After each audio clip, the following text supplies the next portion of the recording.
एक गलती की तो यूक्रेन नक्शे से मिट जाएगा, ये कहना है रूस का, और रूस ने अपने नियम भी बदल डाले हैं। जानेंगे क्या चल रहा है यहाँ पर। तो वहीं यूक्रेन अब भारत की तरफ देख रहा है और जयशंकर का एक बयान बड़ा चर्चा में आया है कि आज तक किसी ने इस तरह की हिम्मत नहीं की है। जानेंगे क्या चल रहा है यहाँ पर। तो वहीं पाकिस्तानी JF-17 का मुकाबला भारत की अस्त्र मिसाइल से हो रहा है। हमेशा की तरह जानने को मिलेगा बहुत कुछ, आइए जानते हैं इन खबरों को विस्तार से। राष्ट्रपति पुतिन यहाँ पर बदल रहे हैं। रूसी राष्ट्रपति व्लादिमीर पुतिन ने कहा है कि उन्होंने परमाणु बम के इस्तेमाल पर कई बदलाव किए हैं। इसके तहत अगर रूस पर कोई भी मिसाइल से हमला किया गया तो वो परमाणु हमला करने में गुरेज नहीं करेगा। उनकी तरफ से ये बयान ऐसे वक्त आया है जब देश बीते 2 साल से ज्यादा वक्त से यूक्रेन के साथ जंग लड़ रहा है। रूस की सुरक्षा परिषद की एक टेलीविजन बैठक में पुतिन ने घोषणा की है कि नियोजित संशोधनों के तहत अगर किसी भी तरह का मिसाइल हमला उनके देश पर किया गया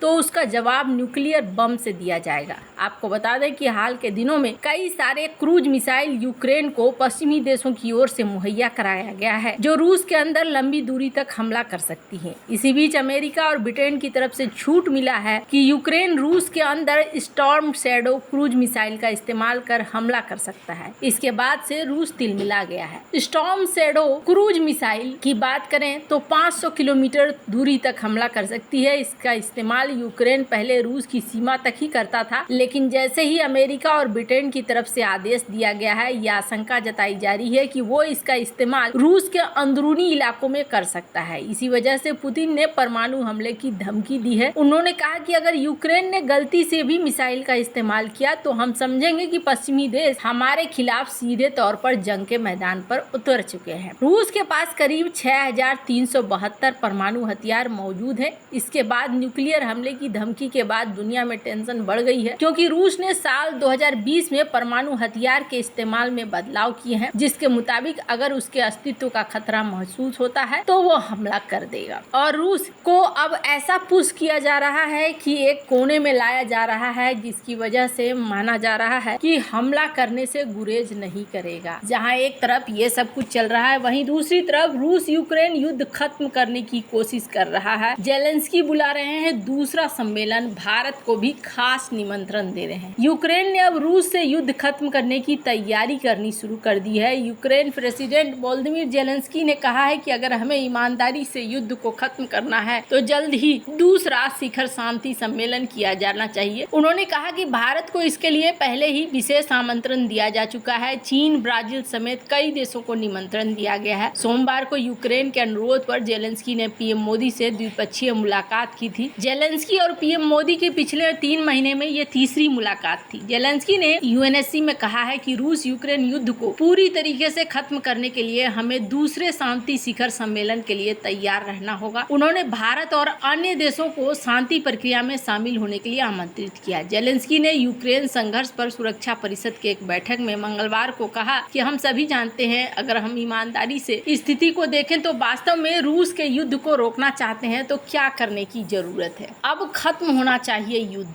हालांकि युद्ध अगर खत्म करना है तो यहाँ इस स्थिति में पहुंचने की जरूरत नहीं है। स्क्रीन पर एक वीडियो देखिए। इस वीडियो में आपको राष्ट्रपति पुतिन दिख रहे हैं और कहा जा रहा है कि पीएम मोदी का जो प्लान है वो प्लान भी लीक हुआ है। क्या है प्लान? इस प्लान के तहत कहा जा रहा है कि यहाँ पर राष्ट्रपति जेलेंस्की को ये कहा जा रहा है कि आपके ने जो जमीन हार दिया है उसे आपको लौटाने की मतलब जरूरत नहीं है। कहने का अर्थ ये है कि आप जमीन नहीं खोएंगे, पर आप जो यूरोपीय यूनियन, अमेरिका और नाटो वगैरह से नजदीकियां बढ़ा रहे हैं उसे आपको दूर करना होगा, ऐसा कहा जाता है।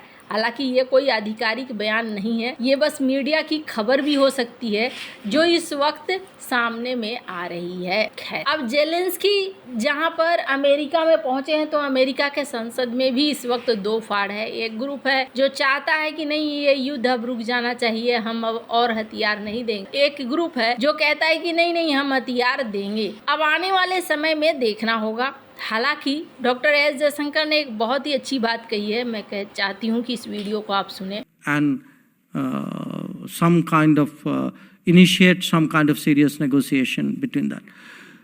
This is a kind of exploration that we have been doing. I mean, it's not that we have a peace plan. We are not suggesting anything. We are having these conversations and sharing these conversations with the other side. My sense is both sides appreciate it. Doctor S Jaishankar ने कहा कि अभी तक किसी ने ये कोशिश नहीं किया कि दोनों देशों से बातचीत करके दोनों देशों को शांति के रास्ते पर लाया जा सके। बस हम ही हैं जो दोनों ही देशों से बात कर रहे हैं और दोनों को ही शांति के रास्ते पर लाने के लिए इंफॉर्मेशन दे रहे हैं कि वो क्या चाह रहा है, ये क्या चाह रहा है। खैर, अब यहाँ शांति होती है या नहीं होती है, पर एक जगह और अशांति नजर आ रही है। आर्मेनिया के साथ तनाव के बीच अजरबैजान ने पाकिस्तान और चीन के संयुक्त रूप से बनाए गए JF-17 फाइटर जेट को अपनी वायु सेना में शामिल कर लिया है। अजरबैजान के राष्ट्रपति इल्हाम अलीयेव ने राजधानी बाकू में देश की वायुसेना में शामिल हुए इन JF-17 फाइटर जेट का निरीक्षण किया। उनके साथ अजरबैजान के रक्षा मंत्री जाकिर हसनोव, पाकिस्तानी सेना के कई सीनियर अधिकारी भी मौजूद थे। पाकिस्तान और चीन का दावा है कि ये JF-17 ब्लॉक 3 हल्का है, सभी तरह के मौसम में, दिन हो या रात हो, कई तरह के मिशन को अंजाम दे सकता है। अजरबैजान ने यह फाइटर जेट ऐसे समय में लिया है जब आर्मेनिया इससे निपटने के लिए भारत की हवा से हवा में मार करने वाली अस्त्र मिसाइल की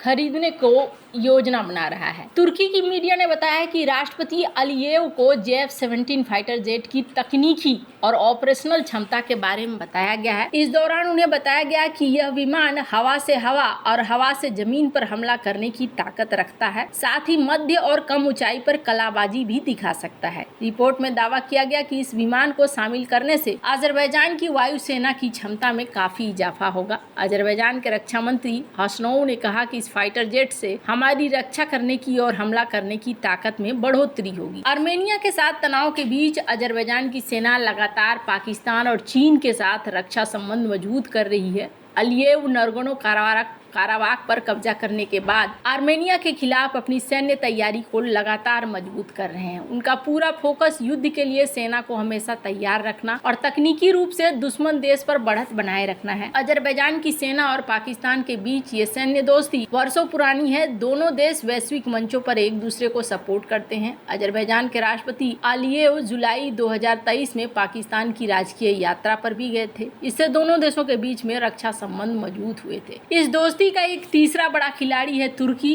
जो अजरबैजान और पाकिस्तान दोनों को हथियार से लेकर ड्रोन तक सप्लाई कर रहा है। इन JF-17 में तुर्की के कई उपकरण और हथियार भी लगे हुए हैं।